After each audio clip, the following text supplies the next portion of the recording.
Class 12 के बच्चों के लिए अब हम स्टार्ट करेंगे एक्सरसाइज 7.2 का क्वेश्चन नंबर 17।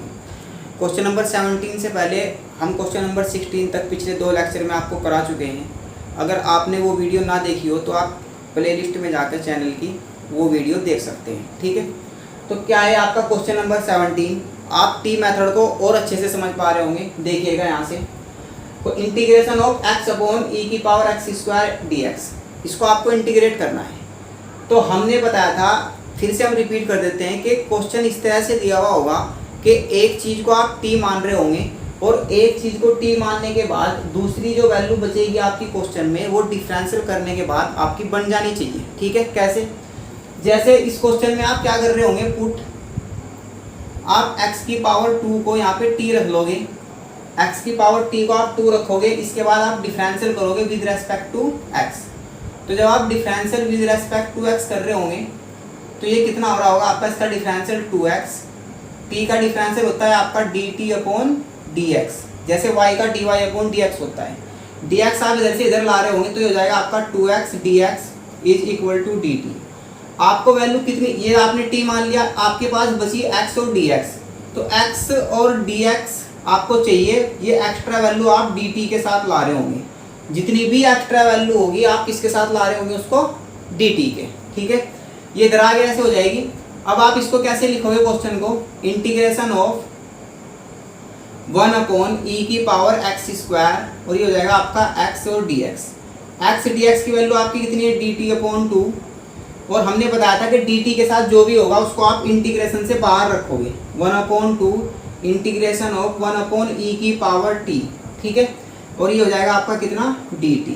जब आप इसको इंटीग्रेट करोगे तो इस e की पावर t को आप ऊपर ला रहे होंगे तो आप ऐसे लिखोगे 1 अपॉन 2 e की पावर माइनस के t, और ये हो जाएगा आपका dt। आप इंटीग्रेट करोगे, ये हो जाएगा आपका 1 अपॉन 2 e की पावर माइनस के x का इंटीग्रेशन होगा e की पावर माइनस के t के साथ माइनस का 1 है वो आप अपॉन में लिख रहे होंगे और प्लस के c एक कॉन्स्टेंट ऐड कर रहे होंगे। इसके बाद आपको क्या करना है, यहाँ पे t की वैल्यू आपको चेंज कर देनी है, ठीक है। तो जब आप t की वैल्यू यहाँ पे चेंज करोगे तो ये हो जाएगा आपका, ये माइनस यहाँ से यहाँ पे आ जाएगा, माइनस के 1 अपॉन 2 ई की पावर माइनस t की वैल्यू कितनी है आपकी x का स्क्वायर और प्लस के c, आपके इस क्वेश्चन का आंसर आ रहा होगा, ठीक है। समझ पा रहे हैं आप लोग। चलिए बात करें अगर हम नेक्स्ट क्वेश्चन की, तो क्या है आपका नेक्स्ट क्वेश्चन। आप इस क्वेश्चन में tan इनवर्स x को t मान रहे होंगे। अगर आपका tan इनवर्स x t है तो क्वेश्चन क्या बचा आपके पास, डिफरेंशियल करोगे आप इसका। तो जब आप इसका डिफरेंशियल कर रहे होंगे तो tan इनवर्स x का डिफरेंशियल होता है 1 upon 1 plus x square, t का डिफरेंशियल होता है dt upon dx। tan inverse x का ये क्या होता है आपका डिफरेंशियल, ठीक है। dx आप यहाँ से इधर ला रहे होंगे तो इसको आप ऐसे करोगे 1 अपॉन 1 प्लस के एक्स स्क्वायर dx, ये हो जाएगा आपका कितना, dt। समझ पा रहे हैं आप लोग। अब इसके बाद आप जब वैल्यू चेंज कर रहे होंगे तो आप इस वैल्यू को इस तरह से लिख रहे होंगे, इंटीग्रेशन ऑफ e की पावर tan इनवर्स x।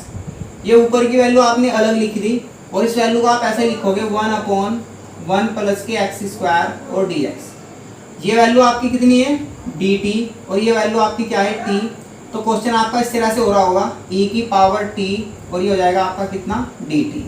और e की पावर t का इंटीग्रेशन भी e की पावर t होता है और डिफरेंशियल भी e की पावर t का e की पावर t होता है, ठीक है।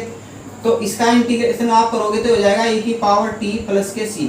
इसके बाद आप क्या कर रहे होंगे, यहाँ पे t की वैल्यू चेंज कर रहे होंगे तो t का वैल्यू आपने कितना कहा हुआ, tan इनवर्स x, यहाँ पे आप रख रहे होंगे और प्लस के कॉन्स्टेंट c ऐड कर रहे होंगे, ठीक है। समझ पा रहे हैं आप लोग। इसके बाद आपको और बेहतर समझना आएगा टी मेथड को, तो आप इस क्वेश्चन को देखिए, क्वेश्चन नंबर 19। ये बहुत अच्छा क्वेश्चन है, थोड़ा सा डिफरेंट है। पहले आप क्या कर रहे होंगे इस क्वेश्चन में, थोड़ा सा आपको कुछ क्वेश्चन में पहले काम करना पड़ेगा। आप e की पावर माइनस के एक्स से मल्टीप्लाई करोगे और e की पावर माइनस के एक्स से इसको डिवाइड कर रहे होंगे, ठीक है। अगर आप नहीं करोगे तो आपका क्वेश्चन नहीं होगा, ठीक है। आप ऐसे सोच रहे होंगे कि हम क्यों मल्टीप्लाई कर रहे हैं, लेकिन आपको मल्टीप्लाई करना ही पड़ेगा, ठीक है, क्योंकि आपका क्वेश्चन नहीं तो कुछ भी नहीं बनेगा। ये हो जाएगा आपका प्लस का 1, e की पावर माइनस के एक्स के आप अंदर मल्टीप्लाई कर रहे होंगे, ये हो जाएगा आपका e की पावर माइनस के एक्स, e की पावर माइनस के e की पावर 2x और माइनस का 1 अपॉन में हो जाएगा आपका यहाँ पे हो जाएगा ये ई की पावर माइनस के एक्स, ये कितना हो जाएगा माइनस के एक्स ई की पावर 2x और प्लस ई की पावर माइनस के एक्स। ठीक है, समझ पा रहे हैं आप लोग, सही से देख पा रहे हैं आप लोग।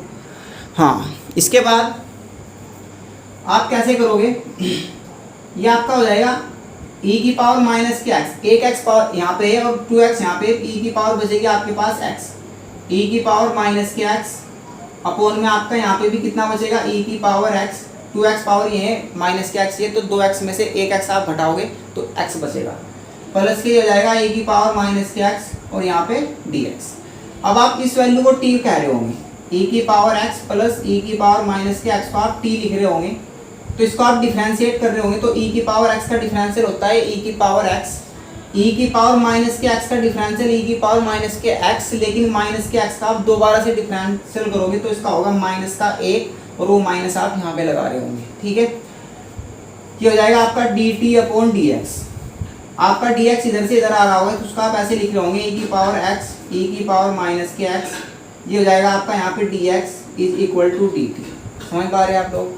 अब ये वैल्यू आप यहाँ पे रख रहे होंगे यहाँ पे, तो जब आप इस वैल्यू को यहाँ पे रख रहे होंगे तो ये आपका कितना e की पावर x माइनस ई की पावर माइनस के x और dx, इस वैल्यू को आप कितना रखोगे dt और अपॉन में ये वैल्यू आपकी क्या है t, तो ये क्वेश्चन आपका इस तरह से होगा dt अपॉन t, और इसको आप ऐसे लिख सकते हो 1 अपॉन t और dt। 1 अपॉन t इंटीग्रेशन होता है किसका, आपको पता होगा, ये इंटीग्रेशन होता है आपका log t का, हम ऊपर लिख देते हैं यहाँ पे, ये इंटीग्रेशन होता है आपका किसका log t का, और प्लस के आप एक कांस्टेंट c ऐड कर रहे होंगे। अब आप t की वैल्यू रख रहे होंगे जो आपने पुट करी थी, आपने ये वैल्यू पुट की थी, तो आप ये वैल्यू यहाँ पे रख दोगे, ये हो जाएगा e की पावर x प्लस ई की पावर माइनस के x और प्लस के c, और आपके इस क्वेश्चन का आंसर आ रहा होगा। समझ पा रहे हैं आप लोग। इसके बाद हम बात करें अगर और भी क्वेश्चन की, तो क्या है आपके नेक्स्ट क्वेश्चन, तब तक आप वीडियो को कॉपी कीजिएगा जितने भी क्वेश्चन हैं। अब हम बात करें क्वेश्चन नंबर 20 की, बहुत अच्छा क्वेश्चन है क्वेश्चन नंबर 20 भी। इंटीग्रेशन ऑफ ई की पावर 2x माइनस ई की पावर माइनस के 2x अपॉन ई की पावर 2x प्लस ई की पावर माइनस के 2x। आप इस वैल्यू को अगर t कह दोगे तो इसका ये डिफरेंशियल होता है, आप उस वैल्यू को t मान रहे होंगे जिसका डिफरेंशियल वहाँ पे रखा हुआ होगा। ठीक है, तो आपने इसको वैल्यू को t मान लिया तो इसका डिफरेंशियल यहाँ पे ऊपर रखा हुआ है। ठीक है, तो आपका क्या, ये आपने t मान लिया, आप इसको डिफरेंशिएट करोगे तो e की पावर 2x का e की पावर 2x होगा, और 2x का आप दोबारा से डिफरेंशियल करोगे तो 2x का डिफरेंशियल होता है आपका 2, और 2 आप इधर लिख रहे होंगे। इसी तरह से आप e की पावर माइनस के 2x को डिफरेंशिएट करोगे तो e की पावर माइनस के 2x का डिफरेंशियल e की पावर माइनस के 2x होगा, क्योंकि e की पावर x का डिफरेंशियल e की पावर x होता है। माइनस के 2x का डिफरेंशियल करोगे तो ये जाएगा आपका माइनस के 2, t का डिफरेंशियल होगा आपका dt अपॉन dx, dx इधर से आपका इधर आ रहा होगा, 2 आप यहाँ से कॉमन ले रहे होंगे, e की पावर 2x माइनस ई की पावर माइनस के 2x, dx आपका हो जाएगा इधर, और इसको आप लिख दोगे dt। 2 आपका यहाँ पे अपॉन में आ रहा होगा, e की पावर 2x माइनस ई की पावर माइनस के 2x, ये हो जाएगा आपका dx और is equal to dt upon 2। ठीक है, समझ पा रहे हैं आप लोग। अब ये वैल्यू आप यहाँ पे चेंज कर रहे होंगे, तो ये 1/2 तो आप इंटीग्रेशन से बाहर रख दोगे इस तरह से, ये आपका ऊपर की वैल्यू कितनी है आपकी पूरी dt, 1/2 आपने बाहर रख दिया, अपॉन की वैल्यू आपकी क्या हुई t, तो आप इसको इंटीग्रेट करोगे तो आप ऐसे लिखोगे 1/t इंटू dt, और इंटीग्रेशन ऑफ 1/t क्या होता है आपका log t, तो ये जाएगा 1/2 log t प्लस के c, t की वैल्यू आप रख रहे होंगे 1/2 log t की वैल्यू आपके पास e की पावर 2x प्लस e की पावर माइनस के 2x प्लस के c, और आपके इस क्वेश्चन का आंसर आ रहा है। समझ पा रहे हैं आप लोग। अब आपको कुछ एक चीज़ें बता देते हैं हम, अगले कुछ क्वेश्चनों में आपको कुछ नई सी वैल्यू देखने के लिए मिलेंगी, उन वैल्यू को देखने से पहले आप इनको समझ लीजिएगा। ये वैल्यू क्या होती है, अगर कभी भी आपको साइन स्क्वायर एक्स को इंटीग्रेट करना हो, आपको कोस स्क्वायर एक्स को इंटीग्रेट करना हो, या फिर आपको tan स्क्वायर एक्स को इंटीग्रेट करना हो, तो इनको इंटीग्रेट करने से पहले आपको इनकी कुछ एक वैल्यू होती है जो आपको ओपन करनी पड़ रही होंगी। क्या होती है वो वैल्यू, यानी कि आप इनका इंटीग्रेशन करने से पहले आप इन वैल्यू को ओपन कर रहे होंगे, तब आप इंटीग्रेशन कर रहे होंगे। ठीक है, साइन स्क्वायर एक्स की वैल्यू आप ओपन करोगे 1 माइनस के कोस 2x अपॉन 2, ये वैल्यू आप ओपन करोगे 1 प्लस के cos 2x अपॉन 2, और अगर आपको ये वैल्यू लिखनी हो तो इसको आप लिखोगे sec स्क्वायर x और माइनस के 1। ये तीन वैल्यू बेहद इंपॉर्टेंट है। कभी भी आपको sin square x, tan square x और cos स्क्वायर x का इंटीग्रेशन करना हो तो पहले इंटीग्रेशन करने से पहले आप ये वैल्यू ओपन कर रहे होंगे, उसके बाद आप क्वेश्चन को इंटीग्रेट कर पा रहे होंगे। ठीक है, चलिए हम इस तरह का क्वेश्चन अभी देख लेते हैं। क्या है आपका क्वेश्चन? ये है आपका क्वेश्चन नंबर 21। यहाँ पे आया tan स्क्वायर x की जगह आपका जो भी एंगल में होता है वो पूरी वैल्यू x की जगह मानी जाती है। ठीक है, ये वैल्यू आपकी पूरी किसकी जगह है? x की जगह है। ठीक है, तो जैसे यहाँ पे x है, अब इस x की जगह यहाँ पे कितना है? 2x माइनस 3 है। तो आप पहले ये वैल्यू ओपन कर रहे होंगे, तो इस तरह से आप ओपन करोगे इसको, integration of sec square x की जगह आपका कितना है? 2x माइनस के 3 और माइनस का 1 और बाहर कितना है आपका? dx। ठीक है, और हमने आपको बताया हुआ है कि जो sec स्क्वायर x होता है उसका जो इंटीग्रेशन होता है वो कितना होता है आपका? tan x। ठीक है, प्लस के c। आप ये फॉर्मूला यहाँ पे अप्लाई कर रहे होंगे तो कितनी आ रही होगी आपकी ये वैल्यू? ये आपका इंटीग्रेशन का साइन हट जाएगा, तो इसका इंटीग्रेशन आपका कितना होता है? tan x। x की जगह आपका कितना है? 2x माइनस के 3। लेकिन आपको एक चीज़ नहीं भूलनी, एक कॉन्सेप्ट नहीं भूलना, x के साथ एंगल में जो भी कुछ होगा, x के साथ कितना यहाँ पे 2, वो आप कहाँ लिख रहे होंगे? अपॉन में। तो आप यहाँ पे लिख रहे होंगे कितना? 3, और माइनस के 1 का इंटीग्रेशन होता है आपका x, और प्लस के कॉन्स्टेंट आप c ऐड कर रहे होंगे। ठीक है, किसी के भी एंगल में जो भी एंगल में वैल्यू आएगी, अगर वहाँ पे x के साथ कोई भी कोफिशिएंट है, कोई भी गुणांक है, तो जो भी गुणा में वैल्यू आई हुई होगी आप उसको अपॉन में लिख रहे होंगे। समझ पा रहे हैं आप लोग? तो आज के लेक्चर में आप यहाँ तक क्वेश्चन नंबर 21 तक कीजिए। इसके बाद हम अगले लेक्चर में मिलेंगे आपसे।